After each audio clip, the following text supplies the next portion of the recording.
everybody. What is shaken? Welcome to another edition of Sinister Sundays.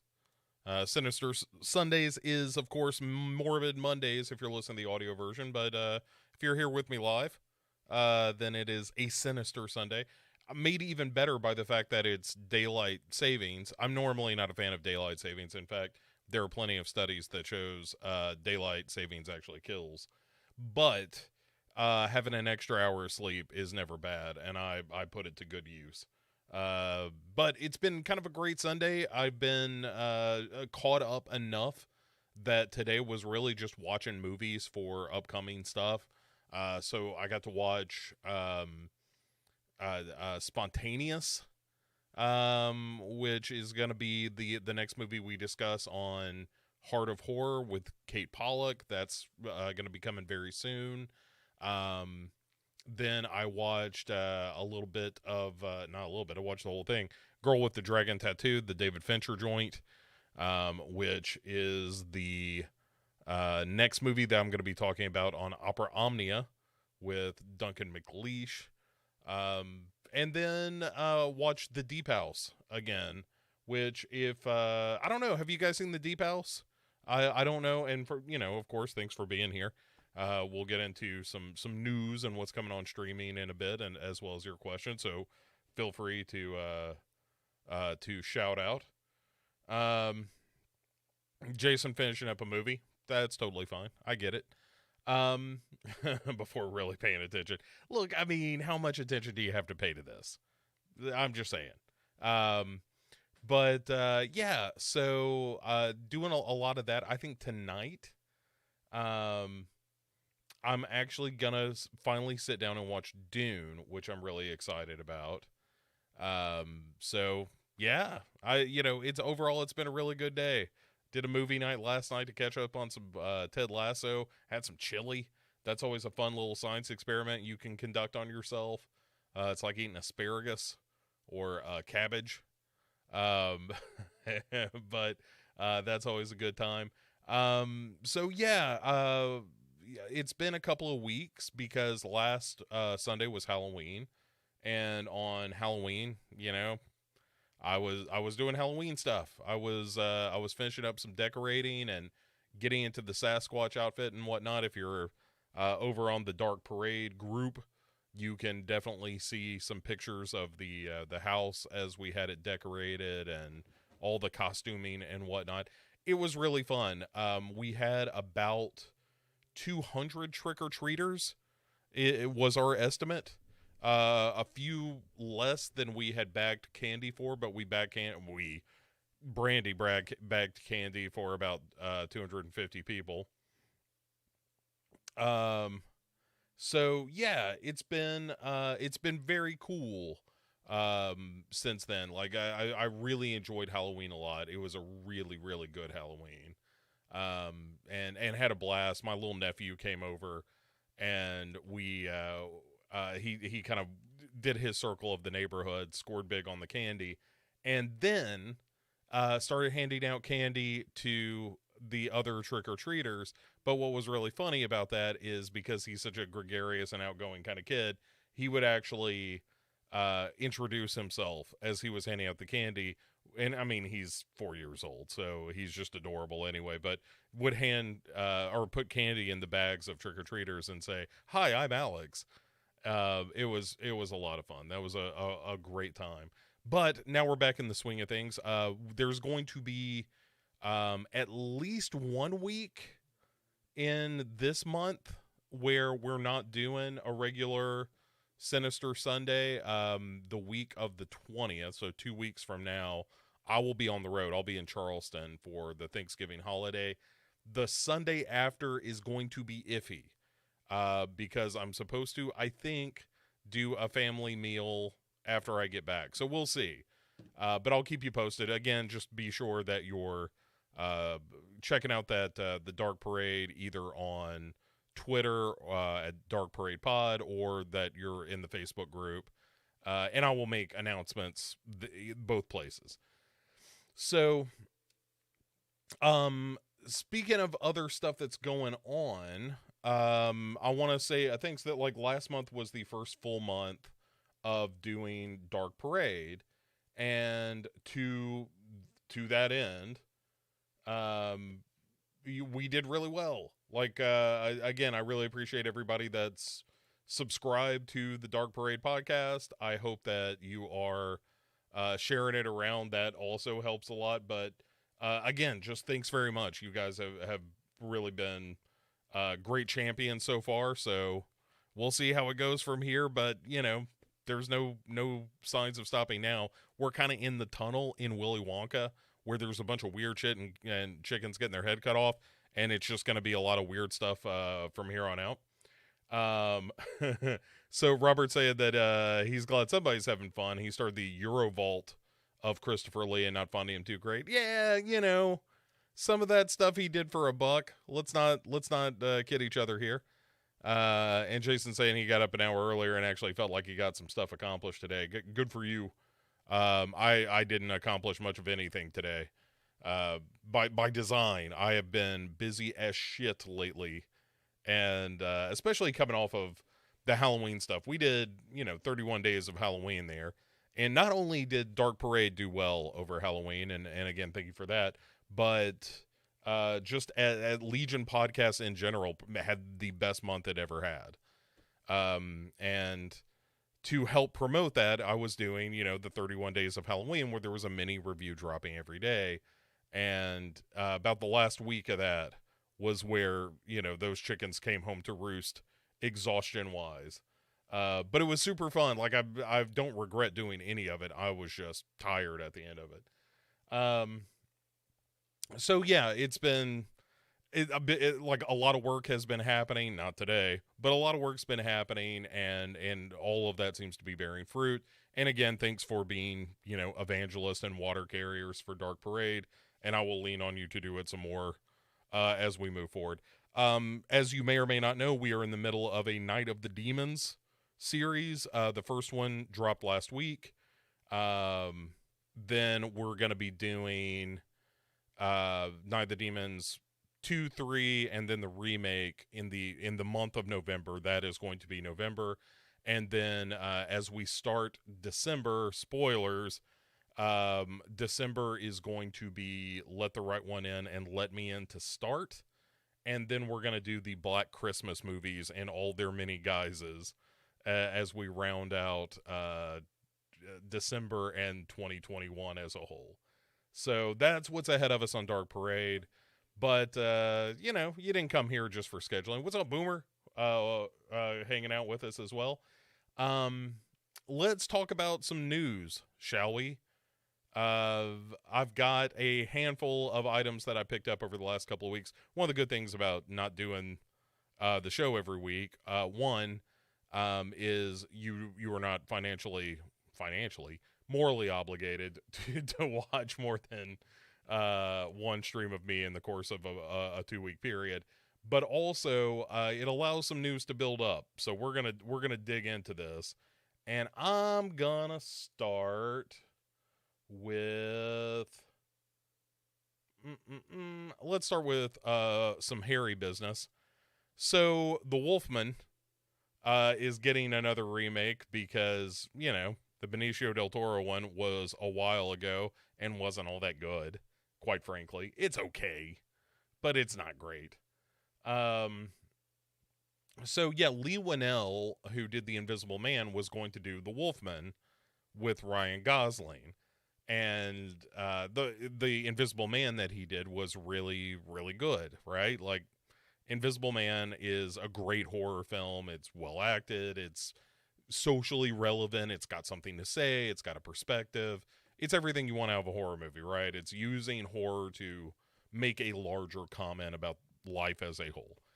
And so for whatever reason, Lee Winnell has backed out of that and has been replaced with Derek Cianfrance, C-I-A-N, France, Shine France, maybe? At any rate, however you pronounce his last name, he's the guy who has worked with Ryan Gosling a couple of times, did The Place Beyond the Pines and Blue Valentine.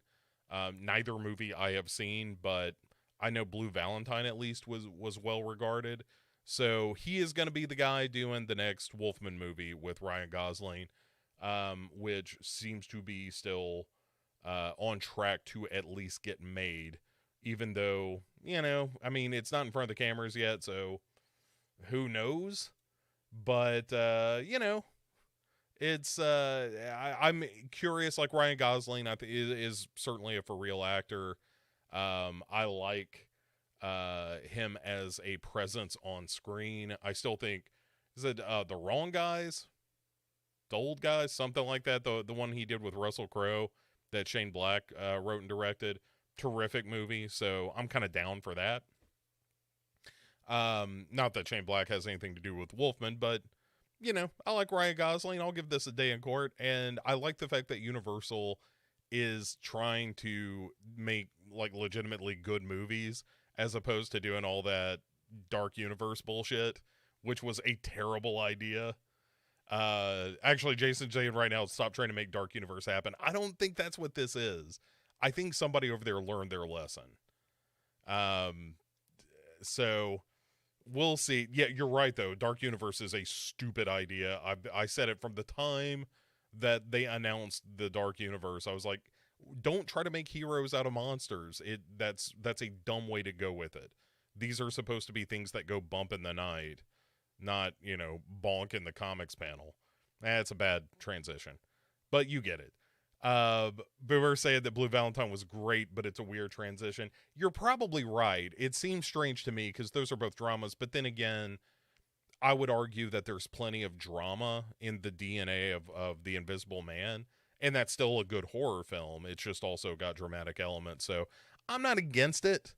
Like if the guy's never done a horror film before, Nice Guys. Thank you, Robert.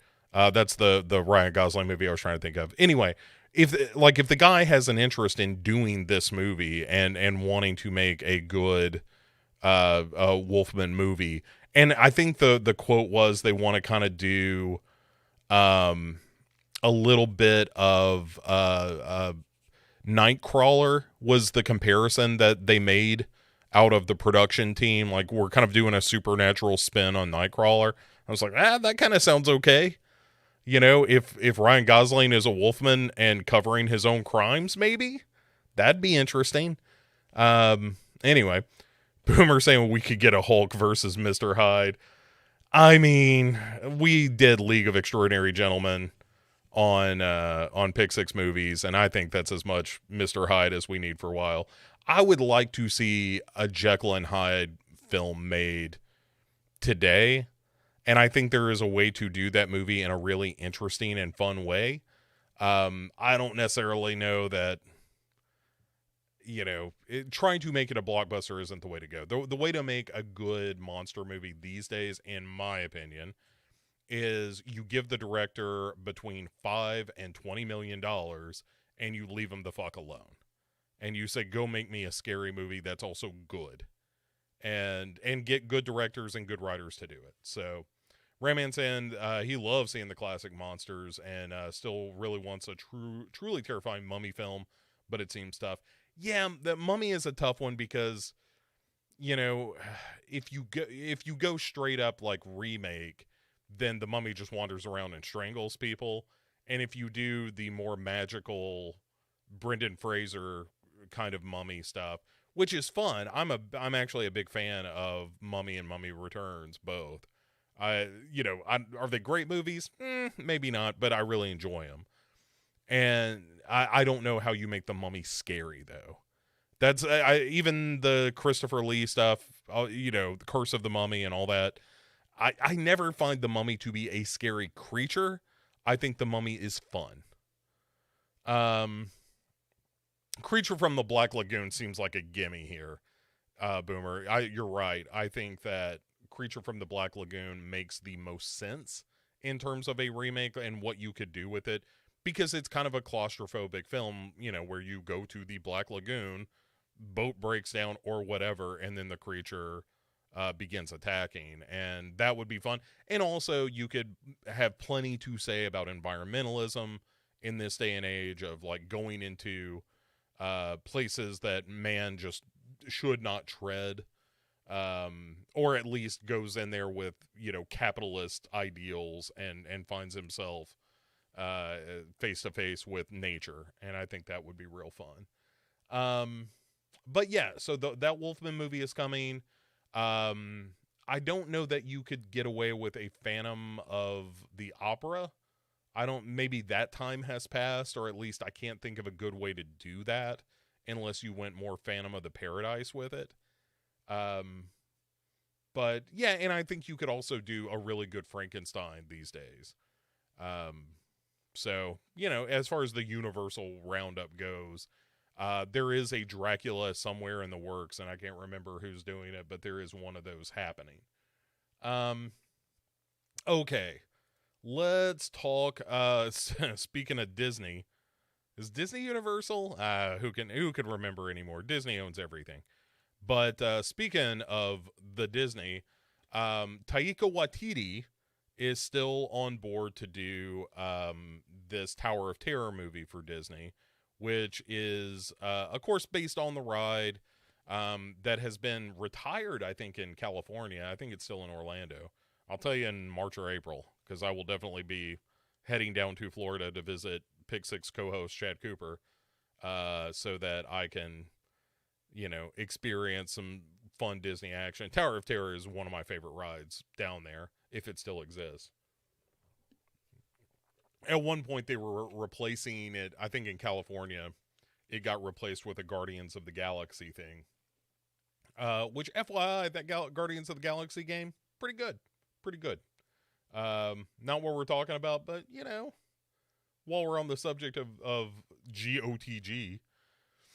But yeah, so Scarlett Johansson has signed up for this one. She, of course, has worked with Taika Waititi for Jojo Rabbit. And I don't know that there's necessarily a hotter director in Hollywood right now than Taika Waititi.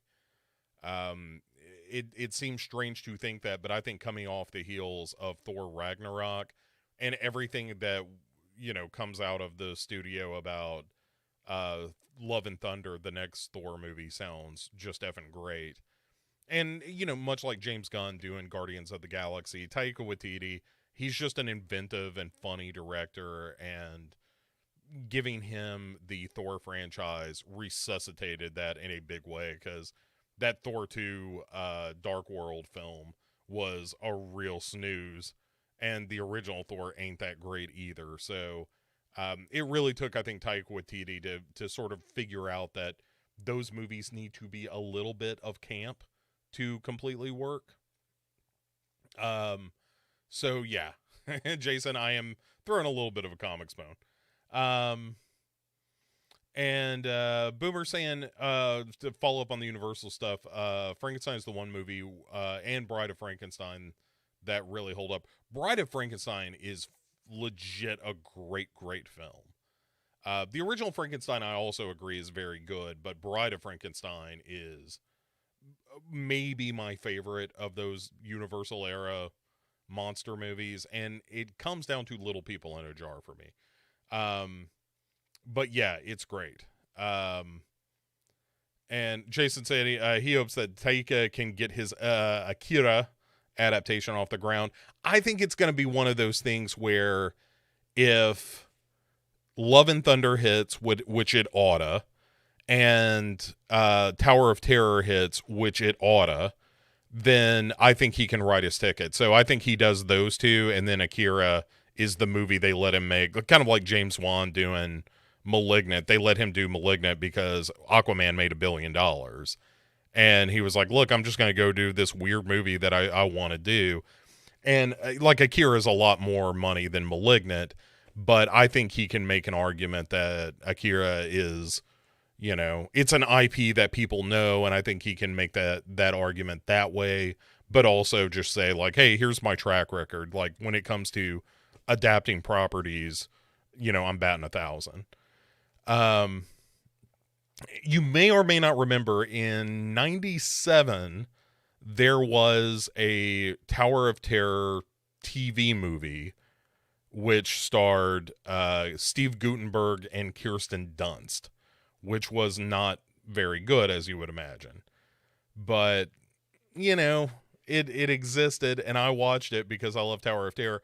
And Tower of Terror, of course, if you don't know, is the ride that is kind of based around the Twilight Zone television series, and it takes place in an old tower, as the name suggests, that is kind of gets zapped one dark night, and weird stuff starts happening where parts of the building disappear. And that's kind of the premise of the ride, is that you're in a car, you go to the edge of the building, the doors open up, and you're looking out over the park, and then you're suddenly dropped, and then you come back up and you drop some more. And it's not the most complicated ride, but it's real fun. I like that ride a whole lot. It's no Haunted Mansion, but it's pretty good. And to the Haunted Mansion point, Boomer said, as long as we don't get something like that Eddie Murphy Haunted Mansion thing, I'll check it out. They're doing the Haunted Mansion as well. Like Jungle Cruise was big for them. Obviously, Pirates of the Caribbean was big for Disney. They're going to keep making movies based on. At some point, you're going to see Thunder Mountain Railroad, the movie, or. Or here's the thing that's probably going to happen. That I think will be hilarious. Is they will adapt that log ride that is based on Song of the South, but they'll just adapt the ride and forget that Song of the South ever happened. So mark my words, that's going to happen at some point. They'll try to whitewash that shit. Yeah, but so I'm kind of excited about this. I mean, it's Taika Waititi. I think Scarlett Johansson's great. If you've never seen Under the Skin, do yourself a favor and watch Under the Skin. It's a terrific sci-fi horror movie. You can argue that it's real artsy fartsy, but I won't disagree with you, but it's still effing great. So yeah, I'm down for this. I think this is a fun idea. When it comes to just mining IP fracking, as we have discussed here on this very program, doing Tower of Terror, not the worst idea, and it's got a good creative team behind it. So moving on, let's talk about some Evil Dead.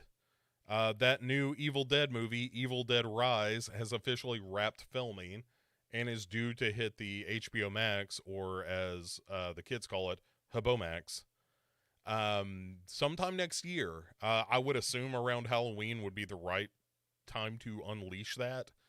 But I don't know much about the plot. I know that it was shot in New Zealand over the COVID years. And, I'm not like, I've seen a little bit about the plot. Let's see if I can get any more information here. It takes place in Los Angeles and follows two sisters who reunite after a long time spent apart from one another, and as they reunite, they come across the Necronomicon that releases Deadites. So it seems like it's kind of ignoring at least some of the mythology, or maybe it's just going to kind of back end into some Bruce Campbell stuff and that kind of thing. Hard to say, but a little more Evil Dead, ain't nothing wrong with that. Evil Dead, much like Final Destination, we've been talking on the Sinister Sundays about what the best franchise is. Here and there, it's popped up a couple of times, and I was kind of into Final Destination for a while. That was my answer. And then recently, having gone back and visited the original Evil Dead 2, haven't watched Army of Darkness in a little bit, but I'll probably do that sooner rather than later. And then watching more of Ash vs. Evil Dead. Evil Dead may be it. I mean, the remake, or reboot, or whatever it is you want to call it, the new Evil Dead, I have my problems with it, but I still think it's good. I don't think it's great. I think it's good. And I would have to go back and kind of rewatch all those Final Destination movies again to see if there's a real stinker. I kind of remember not liking 3 very much, but that could just be my bad memory. Yeah, Boomer saying there's no bad entry. I would agree with that. I think the remake is kind of the weakest link for me. But maybe that's just because I didn't feel like it had a solid antagonist, like unlike the other Evil Dead movies where you're following Bruce Campbell, even in the OG The Evil Dead, um, where it's less quippy. Like Bruce Campbell's not the character he is in Evil Dead 2, and certainly not the character he is in Army of Darkness.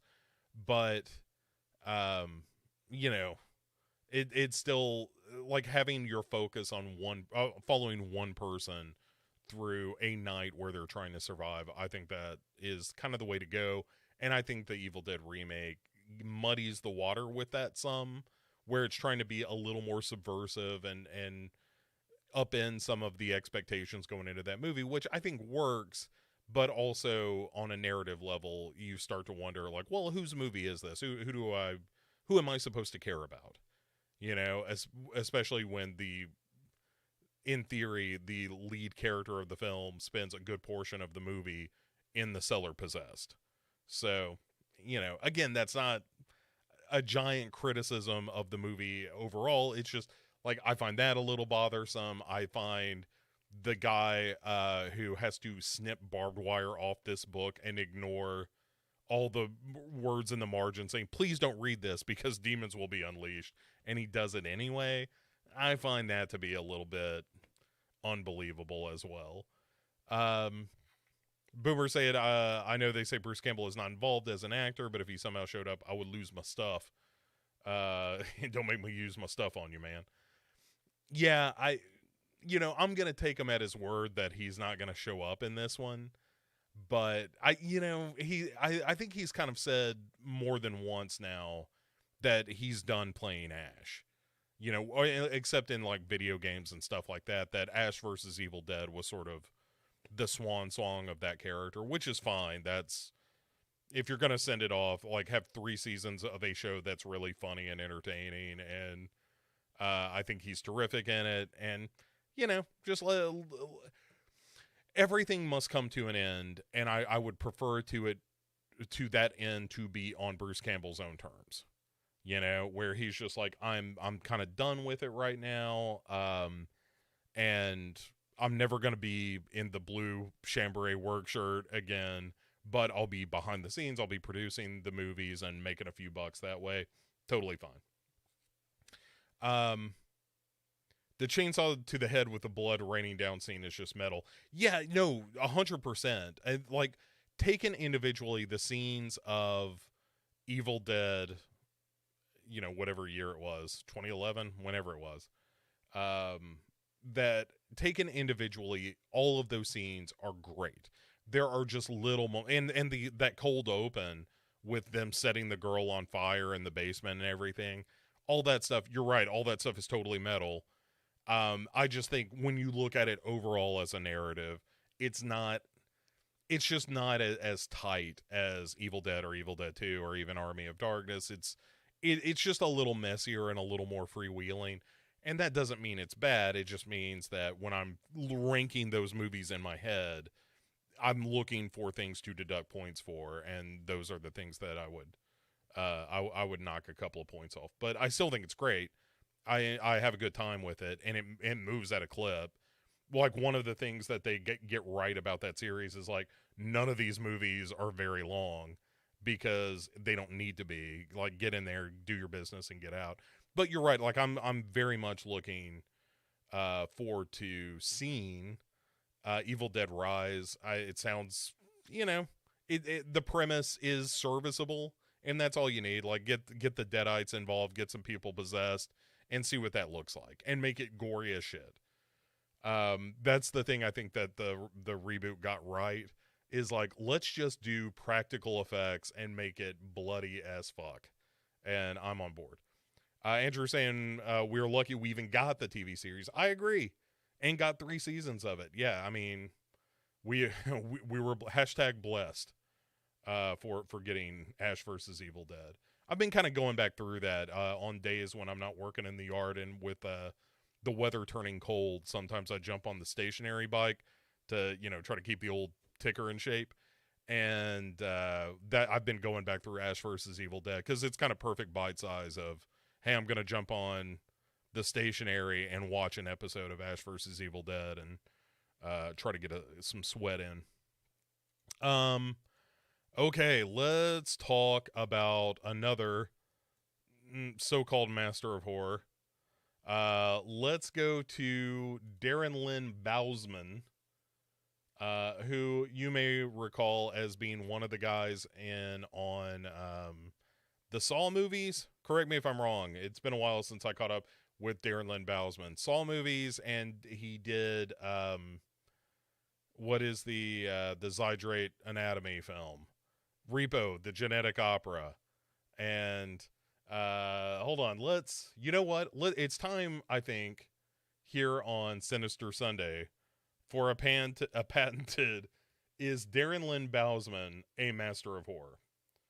So, Darren Lynn Bousman, yeah, directed Saw 2. I was right about that. Okay. So, he has directed 25 movies. Jesus Christ. Here we go. Identity Lost, never saw it. Doesn't count. Saw 2, I'm going to say Saw 2 is good. Of the Saw movies, I think it's maybe my favorite. But, all right, so we're going to grant him Saw 2. Saw 3, garbage. Saw 4, garbage. Repo the Genetic Opera, totally okay. Interesting. It's an interesting movie. So that's 2 out of 5.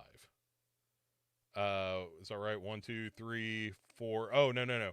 So Mother's Day, with Rebecca De Mornay, that remake, I think that's okay. So you got 1, 2, 3, 4. So we've got a 3 out of 5 situation. Devil's Carnival, not very good. The Barons, never finished it. Tried to watch that movie a couple of times and never really got hooked. Alleluia, The Devil's Carnival, also not very good. Abattoir, which was an interesting idea, not a very good movie, but it's kind of an interesting concept. If I remember this movie right, this is the one where somebody is basically building a house out of rooms that people committed murders in, and basically creating like a mansion of ghosts that way. Not a great movie, but an interesting idea. Saint Agatha, I never saw that, so it doesn't count. Spiral, I never saw, but everyone has said that it's not very good. And then Death of Me with Maggie Q. I'm going off of Duncan's advice here, where he said both Death of Me and Spiral were not very good. So, of the movies that he has done that we could consider potential masters of horror candidates, we have 1, 2, 3. Well, we're not going to count that one because I didn't see it. 1, 2, 3, 4, 5, 6, 7, 8, 9, 10, 11, 12, 13 films, and 1, 2, 3 are good. So 3 out of 13 does not a master of horror make. It makes you a working horror director. But the point is, he's got this new movie coming out called Cello, pairing him up with his old pal Tobin Bell from the Saw series, and Jeremy Irons, famed old crank Jeremy Irons, and the idea sounds either Faustian, where it basically the synopsis is thus. Let me pull that up here. The film follows the story of an aspiring cellist who learns that the cost of his brand new cello is a lot more insidious than he first thought, which again sounds very Faustian to me. I don't know that a haunted cello strikes me as being terribly scary. Yeah, I don't know. This one seems like a real bad idea to me. I think the cast is real B level. Like Jeremy Irons is not an A-list actor at this point. At one time he was, but you're talking the 80s when he was doing Reversal of Fortune and shit like that. He is not. an A-list actor at this point. Tobin Bell, certainly a B-level actor, although he is very reliable. He is just not a big star. And Darren Lynn Bousman clearly is, fresh on the heels of Spiral, a movie that was kind of critically panned and was not well received within the horror community either. Jason suggesting Yalman of horror for a working horror director that is not very good. I like Apprentice of Horror, but Apprentice of Horror just suggests that you don't have enough credits. Yalman of Horror is pretty good. Yalman or Journeyman, I mean, I know those are kind of the same things. Maybe Caretaker of Horror, but even that sounds a little too positive. Raman's asking, what about Steve Miner? All right, well, before we move to the next story, let's talk Steve Miner. Is Steve Miner a master of horror? Let's begin. How many? Oh my God, 52 credits. Are you out of your mind? A lot of these are TV shows though. So let's get started. Friday the 13th part 2. Absolutely. Friday the 13th part 3. No, that movie has Shelley in it and does not get counted for that reason. House. I love the movie House. So 2 out of 3 ain't bad. As Meatloaf once said. Then he directed Soul Man, not a horror movie, but a real bad idea.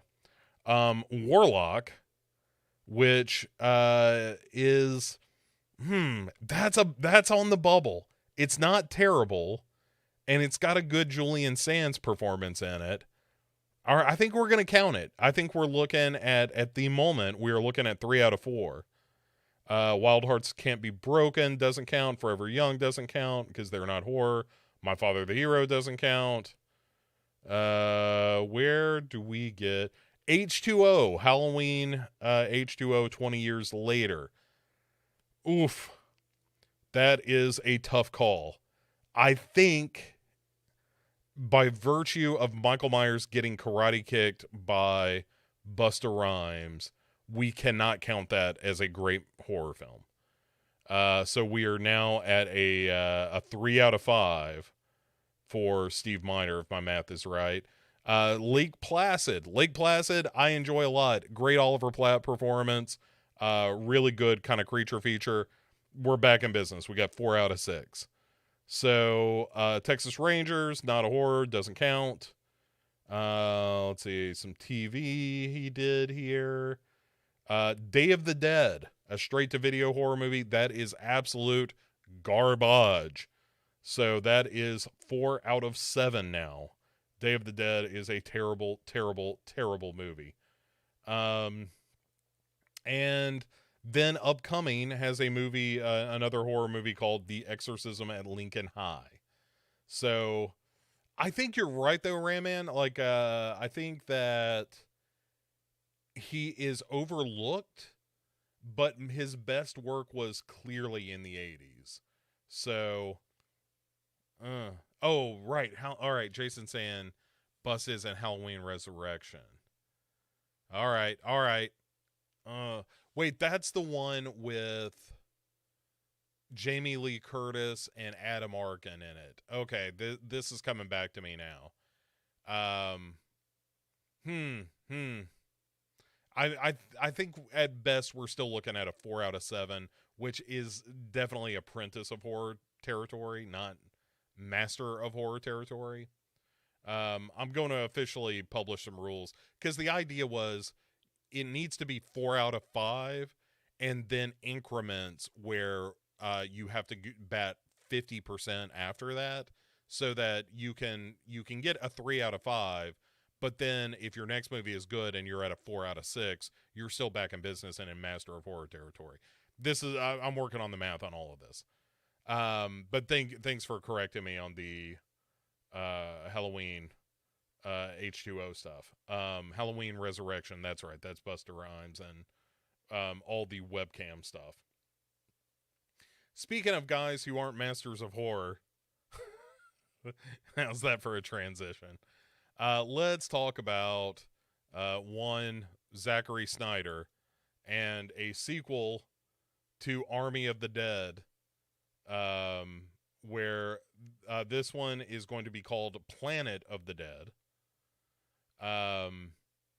And so this is like there was the prequel of what was the prequel of this called?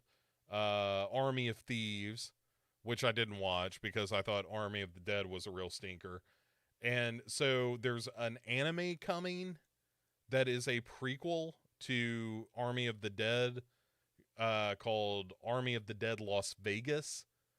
And then we're doing a live action Army of the Dead 2 that our good friend Zack Snyder is directing. And, you know, Zack Snyder is one of those cases where he seems like a totally affable guy.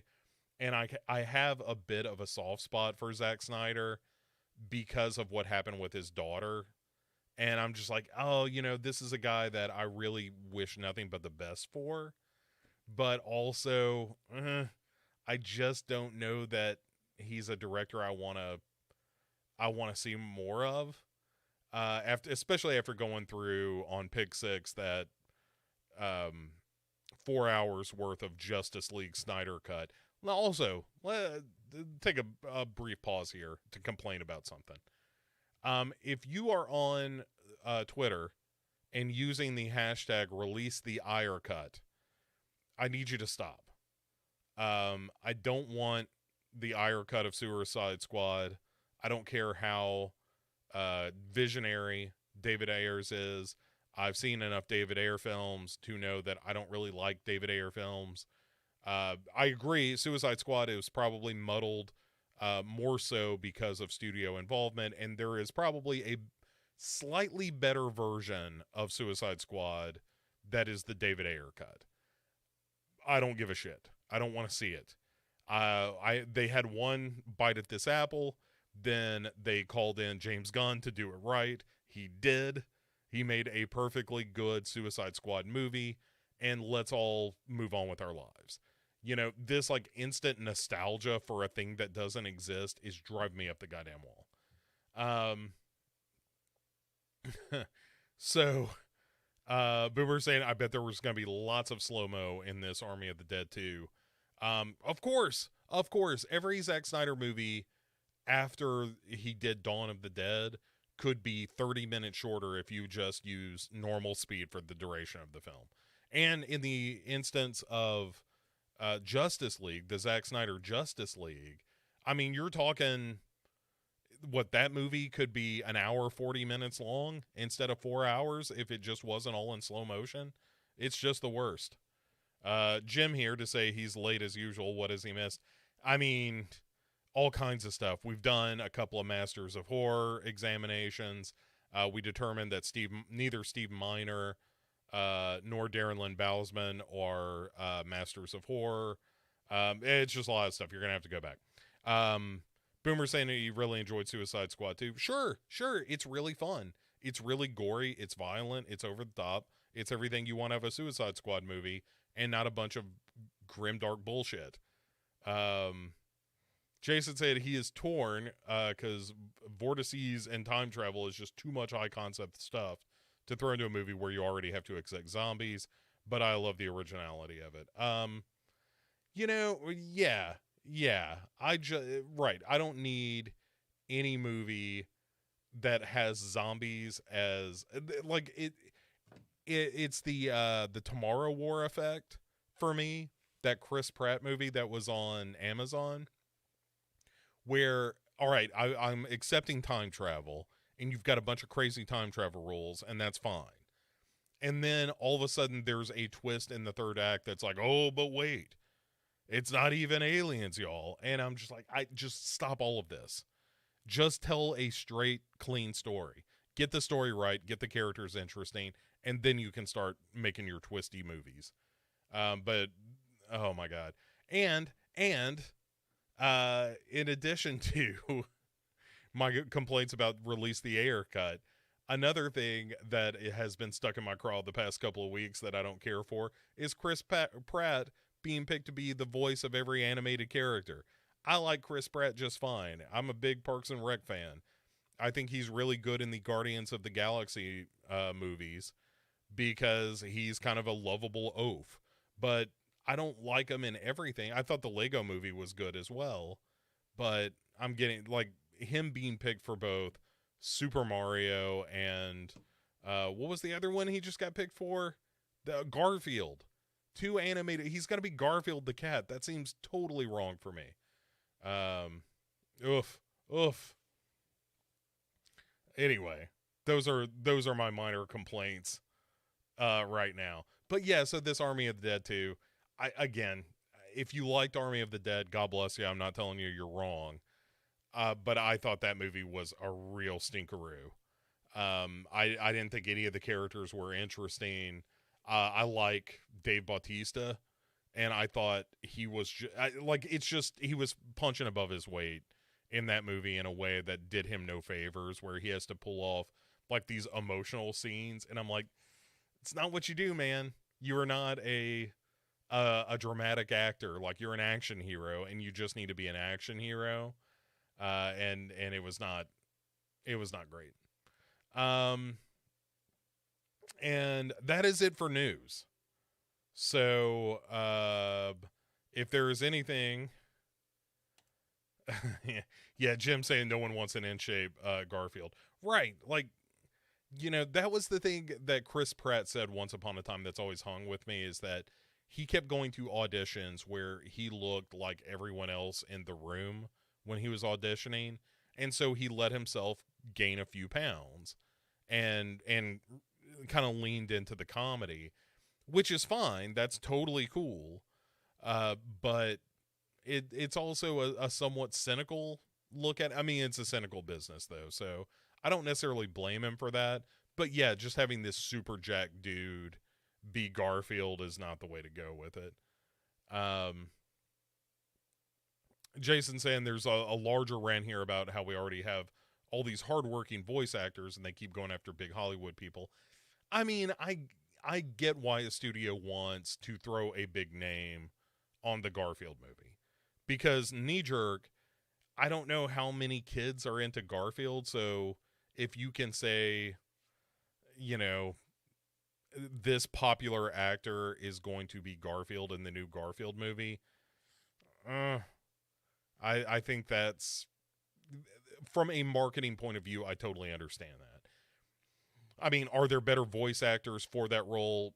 Probably 100%. I don't know who I would pick. I would probably go with a Jonathan Katz of all people, but somebody like that, or even a John Benjamin, H. John Benjamin from Bob's Burgers and Archer and that kind of thing. I think he could probably pull off a Garfield more so than a Chris Pratt, but whatever. Boomer saying hashtag give Pratt a break. I mean, that makes it sound like he's overworked. I think it's more like, hey, Pratt, hashtag give us a break, Pratt.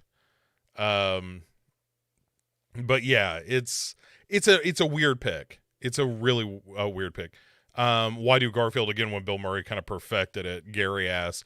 Yeah, that's a good question too. And of course, everybody knows the story that Bill Murray did not realize that he was signing up for a Garfield movie that the Coen brothers weren't directing. But yeah, he was kind of a perfect fit for Lorenzo Music, or a nice sort of replacement for Lorenzo Music from the comics or from the cartoons in the 80s. But Bill Murray is great. And also that is kind of the right vibe. Like when I think of Chris Pratt, I don't think of lazy and cynical. I think of this like upbeat, really positive kind of goof. Um, Boomer saying he was being nice about that give Pratt a break hashtag. You're right. You're giving him a little too much credit there. So yeah, I think that Chris Pratt just doesn't need to be in everything. We're reaching saturation level with Chris Pratt where I just kind of don't care. And I'm not into those Jurassic World movies at all, so every time I see him in those, I don't think he's actually very good in those movies. But I also don't think those movies are good in general. Okay, so throw anything you want to in chat. This may be a little bit of a shorter episode, although we've been going almost an hour, so it ain't that short. But here's what's coming soon on the streaming services between now and when next we talk in a week, which will be November 14th.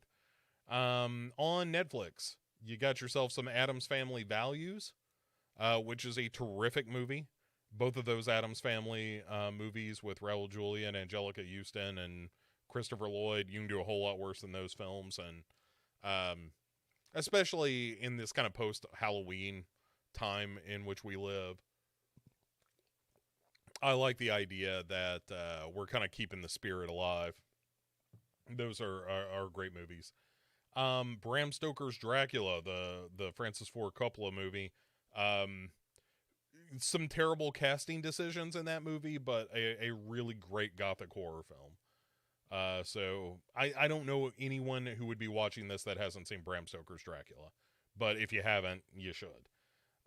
It Follows is coming to Netflix, which is a terrific horror film.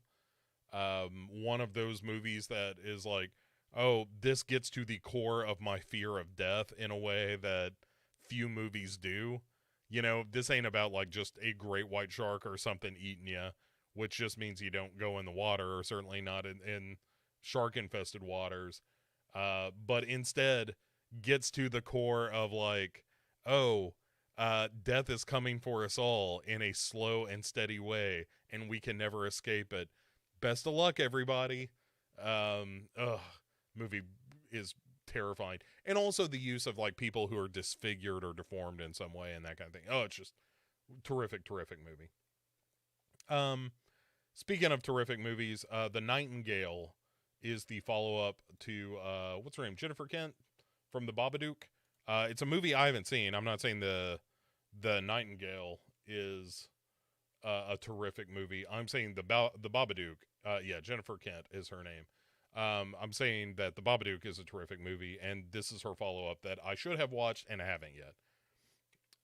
Snakes on a Plane is coming to Netflix. Actually, is on Netflix right now. And that is a totally average horror movie that got a lot of hype because of one line in the trailer. And, you know, such is life. The movie itself is not all that good, but it's fun. I'm glad it's a movie that exists. I wish there were more snakes on plane action there. Jim asks, does Masters of Horror creator Mick Garris pass as a master of horror? We'll talk about that in a second. We'll put the math to it. Let's not just assume that Mick Garris is not a master of horror. Let's take a look at it. Jim saying The Nightingale is a great movie, but it's a rough one too. One of those that's been on the list for a while and just keeps getting bumped down for one thing or another. Gary saying Snakes on a Plane is a film that delivers everything that it promises, in that, yes, there are snakes in planes, but, you know, still doesn't make it good. Just because a movie is like, if a movie were called A Punch in the Dick, and then when I bought a ticket, somebody punched me in the dick, I would not say that it's a great movie, but I would still say that it delivered on its promise. Let's see. Boomer says, speaking of someone who could be a master of horror, Sean Byrne, who did The Loved Ones and The Devil's Candy, which I love. Why hasn't he made anything else? He will, I'm sure. I feel like Devil's Candy wasn't necessarily my cup of tea. I liked it well enough. It wasn't, I'm just not a metal guy. And so, you know, a movie where heavy metal features heavily on the soundtrack, it doesn't, that does not dissuade me from liking a movie, but it doesn't win extra points either. And I know a lot of people who love that style of music that were just like, this, it's just nice to see a horror movie where that style of music is prominently featured. And I get it. I'm with you. Boomer saying, why am I watching this? Snakes on Planes on Netflix. You know, if that's how you want to spend your evening, I get it. But, you know, there are better movies. Like, have you seen It Follows? You could watch It Follows again, and you're going to have a better time. also on Netflix. Is there anything else on Netflix now that I look at it? No. Okay, so that's it for Netflix. So before we jump into Hulu, let's do our math. Mick Garris, is Mick Garris a master of horror? Mick Garris has directed 117 movies. No. He has directed 33 movies. Well, a lot of this is TV, so he's directed 33 things. Directed Critters 2. I'm going to give it to him. I think Critters 2 is a pretty good follow-up to Critters. He directed Psycho 4, The Beginning, which we talked about right here on The Dark Parade. I don't think it's a great movie, but I'm going to give it to him for being at least interesting. So you know what? Mick Garris, 2 for 2, let's say. Then we get to Sleepwalkers, which is utter garbage. Sleepwalkers, not a great movie, so now we are 2 for 3.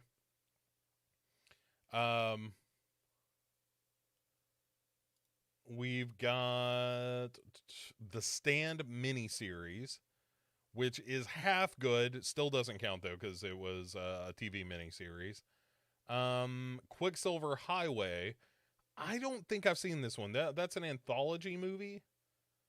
And I don't know that I've ever seen that one, which I know has Clive Barker, his name on it. But yeah, so we're still sitting at let's say 2 out of 3. Let's not count The Stand, but you know, we're not counting miniseries as a movie here. The Shining miniseries is terrible.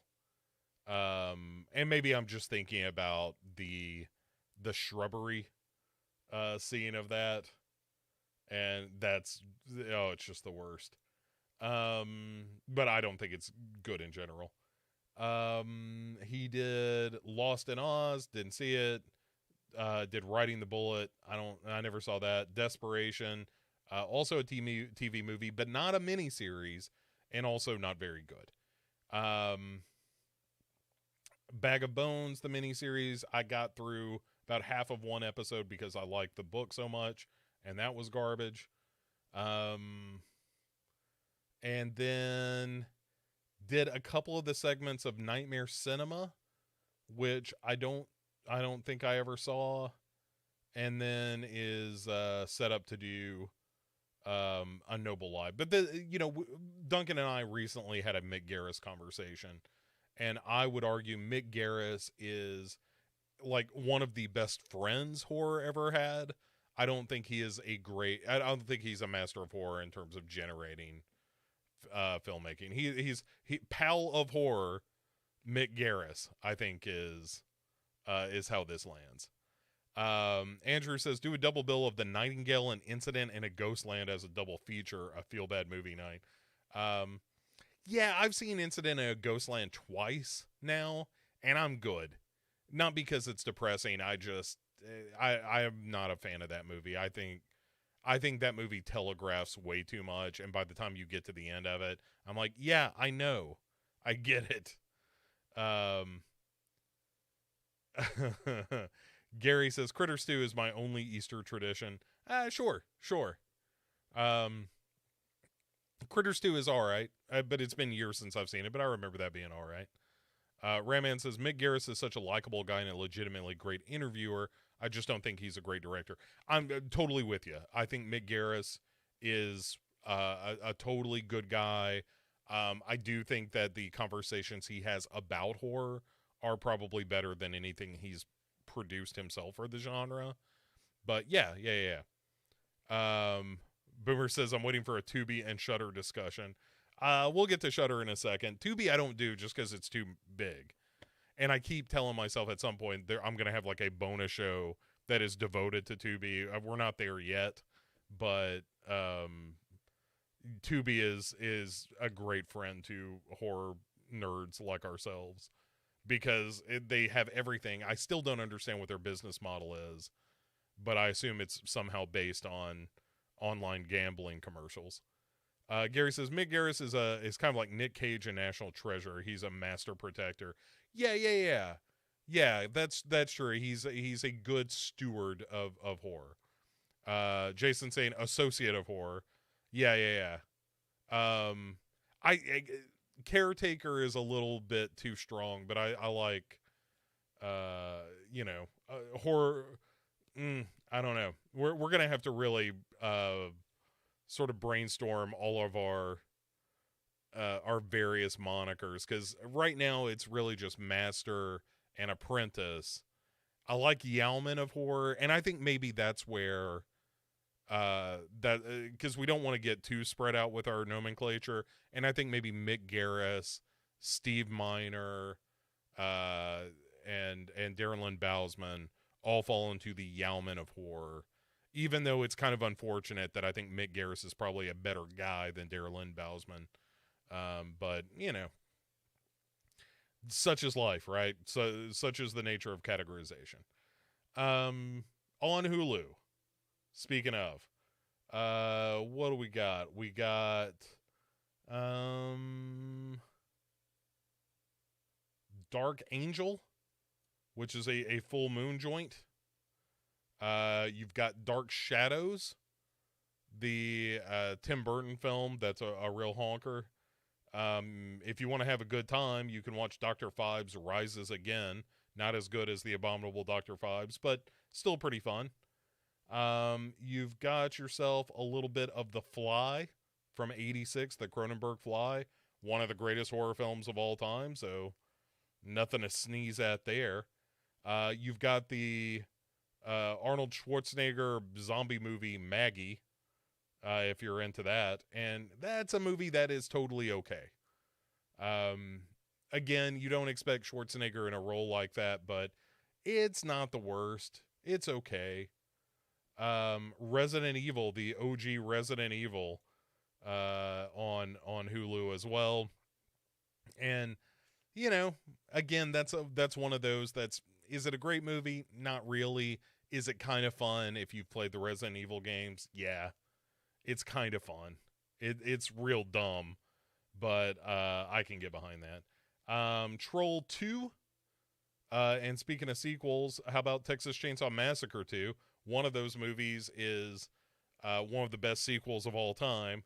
And spoilers, it's not Troll 2. Vampire in Brooklyn with Eddie Murphy, which is a schizophrenic movie that can't ever decide if it wants to be a horror movie or a comedy. But that is also on Hulu. Not that I would really recommend it, but it's there. And that is it for Hulu. Let's check in with chat real quick before we hit Amazon. Jason saying I'm probably the only person who will unashamedly say they love Dark Angel. Somebody has to, and I don't think it's wrong. Dark Angel is really campy, but I'm kind of I'm kind of with you. I enjoy it more than I should. Boomer says he can't watch The Fly anymore because it's too sad and just makes him feel bad. Yeah, it's one of the saddest movies ever in the world of horror. The original Fly is just about love gone wrong. It's a movie we have discussed doing on Heart of Horror. It will probably happen at some point. But after the first discussion that we did with After Midnight, which again I really enjoyed. Also, FYI, the new Heart of Horror is not only going to be me and Kate Pollock, and actually, let's be real, Kate Pollock and myself. She's the real star of that show. But Court from Cinema Psyops is going to be joining us on that episode as we look at the movie Spontaneous, which if you haven't seen Spontaneous, also on Hulu and a terrific film. One of my favorites of that year. But yeah, the Cronenberg Fly is a tragic film. When people say that Cronenberg is too clinical a director, that he's too antiseptic, then I am very quick to remind them that The Fly is a heartbreaking movie. And then they're like, shut up, Bo. And I'm like, you shut up. And that's kind of how that goes. Gary says, it's rumored that Eddie Murphy didn't know it was a comedy. Yeah, well, okay. I've heard this from a slightly different angle. And what I have heard is that it was slated to be a comedy, and Eddie Murphy was pushing for it not to be, because he was at that stage in his career that all comedians hit, where they're like, yeah, but I don't want to be known just as a comedian. Um, which, I get as a creator, an artist, as a creative type, that you don't want to just be one thing. You want to be able to kind of do everything. But that's also, there's a lack of humility in that, to understand that, hey, what audiences want from me is X, but I want to do Y. And at a certain point, like, most of those people realize, like, oh, I should have been doing X all along. And Eddie Murphy seems to have gotten to that place now where he's like, oh, people want me to be funny. Oh, I can do that.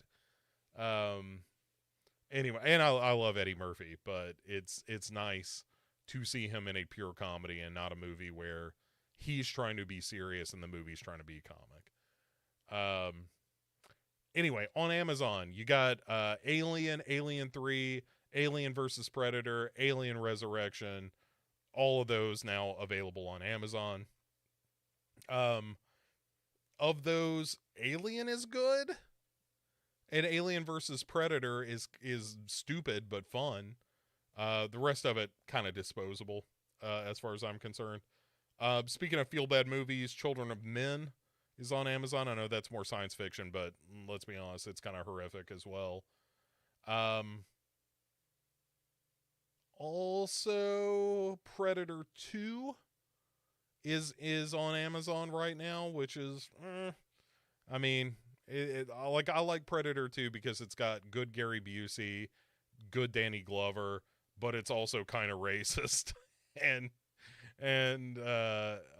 but there's quality Bill Paxton in there as well, so it's a mixed bag. It's if you've never seen it, you should absolutely watch Predator 2. But if you have seen it more than, say, twice, you don't really have to watch it again. That's a movie that lives better in your memory than when you're watching it through kind of modern eyes. Um, Also on Amazon, that might be it, folks, for Amazon. It is. So enough of the Amazon stuff. Let's get, as Boomer was saying, let's get to some Shudder. Um, and Gary saying Uncut Gems is an exception. Then Sandler goes back to the Netflix direct. Uncut Gems, right? I still haven't seen it. One of those that has um, just kept getting pushed down on my watch list because I got to watch a bunch of other stuff for various shows. Like, have to. That's overstating it. I end up watching a lot more horror movies, but everything I hear about Uncut Gems is great. One of these days, I'll sit down and watch it when I'm not prepping for a show. Like, I watched 3 movies today, 2 of which were so that I could be hilarious on podcasts, as I'm wont to do. Speaking of stuff I've never seen and really should. All right, let's talk about Shudder. Because there are a couple of these. First of all, you got yourself some Dead and Beautiful, which is already on Shudder, which I haven't watched yet, which is kind of a vampire movie, I think. And I haven't seen that yet, but I've heard pretty good things. Also coming between now and when next we talk is Great White, which is going to be exclusive to Shudder, which is a creature feature starring Katrina Bowden from Tucker and Dale versus Evil, and it's got a great white shark, so I'll probably watch that. I just haven't seen it yet, is all. And then you've got Wait Until Dark, which is a classic movie with Alan Arkin and Audrey Hepburn, and I've never seen it. And it's one of those movies that I almost put on my 31 Days of Halloween list just to make me watch it. And then I think I ended up putting Possession in that slot. But if I haven't seen it before the next 31 Days of Halloween, before Halloween next year, guaranteed it will be on that list, because I have been dancing around that movie for a long time and have just not pulled the trigger on it. Gary also saying he likes Predator 2 equally with the first movie for very different reasons. I get it. It's just I watched it not too long ago, and I was like, oh man, this movie. There are moments in this that I feel are. It's that kind of 80s Reagan era morality that I'm like, oh, this is why we are fucked up as a country, is this kind of ethos. But it's fun. It's a slick movie. Blood on Satan's Claw, also available now on Shudder. If you haven't seen that movie, it's fucking great. The Velvet Vampire, also super fun. And a movie called The Dark, which I have yet to see, but that sounds pretty good. The summary being a haunting and deeply intense atmospheric film about love, monsters, and revenge that is being compared to Let the Right One In. Also, what else we got already available on the Shudder? The Closet, which I haven't seen. The summary of that is: following the death of his wife and disappearance of his daughter, a successful architect enlists the help of an exorcist to help him find the daughter. Sounds interesting. I'll give that at least a scan. Prom Night and Prom Night 2. Hello, Mary Lou, Prom Night 2. A movie that has nothing to do with the original Prom Night. But both of those are really fun, and Prom Night 2 in particular. Prom Night 2 is one of those movies where they just decide to do something entirely different with the sequel and just use the prom night as an advertising gimmick. And I like it. I think Prom Night 2 is real good. Boomer saying Slasher Season 4 is on Shudder. I am aware. He says it's getting worse as it goes along. Still loads better than Season 3. I mean, gotta be. Yes. Like I said, I told Duncan we can very easily skip Slasher Season 3 and go straight to Season 4, and he just wouldn't go for it. And I get it. I mean, I would have felt kind of bad about it, but now that we're halfway through Season 3, I'm starting to question our decision. Leatherface, that absolute piece of shit sequel, or prequel rather, to the Texas Chainsaw Massacre series, is also available on Shudder. I know a lot of people have fondness for that movie. This is one of the few times I will say that is an incorrect opinion. Leatherface is a bad movie. Also, coming between now and when we next talk, not yet available on Shudder, but coming soon, a movie called Tailgate, about some road rage business. An Asian horror film called The World of Kaneko, which is another one that has been on my list of to watch for some time, about a guy who goes in search of his missing daughter, only to discover that the life that she was leading is very different and much darker than the one he believed that she was leading. I'm a weirdo cult movie called The Visitor, which I have always been dancing around as well and haven't seen. But I've got it. I've got a copy of it somewhere, and I just haven't sat down to watch it. Henry, Portrait of a Serial Killer, a movie I have definitely seen. And if you have never seen Henry, Portrait of a Serial Killer, speaking of feel-bad movies, you should absolutely watch that movie on Shudder. It is, it is chilling. And Rayman saying he watched Prom Night this past October and was underwhelmed. It's a very routine slasher movie. It's not great. Prom Night 2, as Gary Hill points out, is bonkers, and that is correct. That is a bonkers movie. Also available on Shudder, Darlin', which is the third in the trilogy of the Jack Ketchum series. There's the Woman is the good one, the Lucky McKee movie, and then what I can't remember the name of the original film. But anyway, it's the first movie, then The Woman, and now Darlin'. Honeydew, also available on Shudder, starting on November 11th, and that is a one of those like artsy fartsy B movies that just never gets off the launching pad. It seems like it's going to be kind of cool and interesting, and then just spins its wheels for way too long.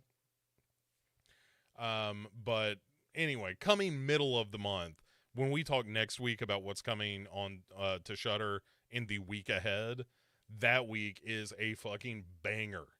So we'll get to that next week. But good stuff coming to Shudder as always. Like if you're a Shudder subscriber, you're still getting your money's worth out of that. Okay, if you have any last minute Offspring, thank you, Jim, was the first one. Offspring, The Woman, then Darlin'. I've seen the first two, haven't seen Darlin' yet. If you have any final questions, throw them into chat right now, because we are about to wrap things up. I want to thank you again, guys. If you missed it in the upfront, looking at the numbers for Dark Parade in our first month, we did really well. I want to say, if anyone who shared it to your Facebook feed or Twitter or Instagram or wherever you shared it, if you did that, thank you so much. Please continue to do so. If there are particular episodes that you're enjoying, let me know. I'm really having a great time doing the show and really exploring a lot of different fun things to do with it. There's now like 3 episodes of Found Footage Full up.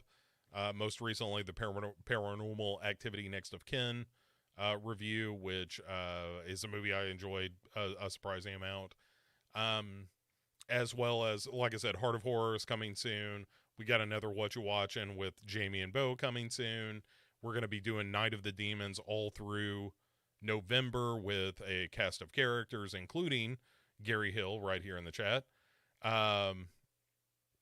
As well as Don and Ellie is going to be joining us. Derek Bourgeois is going to be joining us for an episode. So that's what's coming for Night of the Demons. And I've got everything kind of slotted until the beginning of next year. So if there's a series or movie or whatever that you want me to do, drop me a line. So Boomer, going to have a whiskey and watch something. I'm about to do the same. Thanks to everyone for supporting the show. Thanks for spreading it around. You made October a great month, and onwards and upwards, right? Like, we're gonna keep doing cool and fun stuff as long as we are able. So everybody have a great rest of your Sunday. If you're listening to this on Monday for Morbid Mondays, have a great week ahead. Check us out on Wednesday for the regular episode of Night of the Demons 2. We'll be back next weekend with a Sinister Sunday. If you're listening to the audio, come join us on youtube.com/Legion Podcasts, and you can participate in all this chat. So, all right, guys, have a great rest of your Sunday evening. We'll see you real soon on the Dark Parade. So, see you later. Bye.